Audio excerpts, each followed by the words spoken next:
Hi ma'am, good evening po. Ay, hello po, good evening po. Yes ma'am.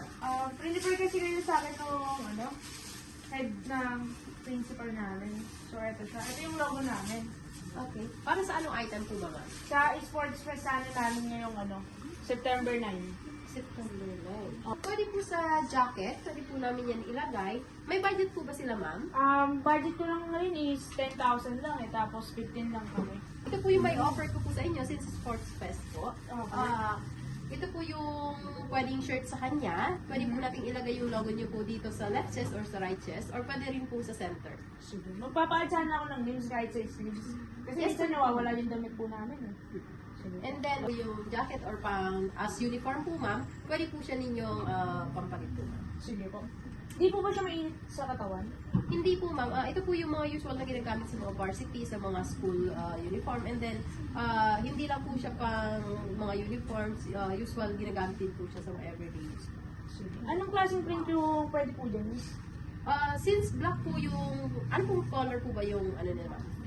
Black sana tsaka royal blue. Okay. Royal blue yung sa t-shirt, then yung sa jacket is black. Okay.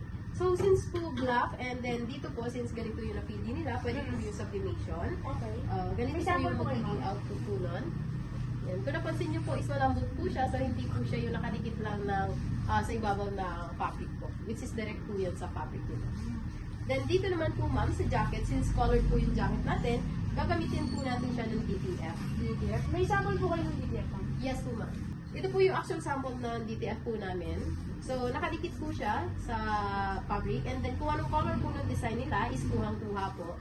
So, hindi po yung katulad ng mga previous na ginagamit sa printing is kinukuha pa yung background ng colors po. Hindi ba siya basta-basta nababakbak or mainit sa katawan? Hindi po ma'am, washable po siya. Bawal lang po sa kanya is yung ma-plancha po siya, since didikit po siya sa plancha. Sige. Pwede po ba ako magpasample mo? Yes po ma'am. Okay po. Sige, miss. Kuha ako neto, tapos eto naman, kuha rin po ako neto. Okay po.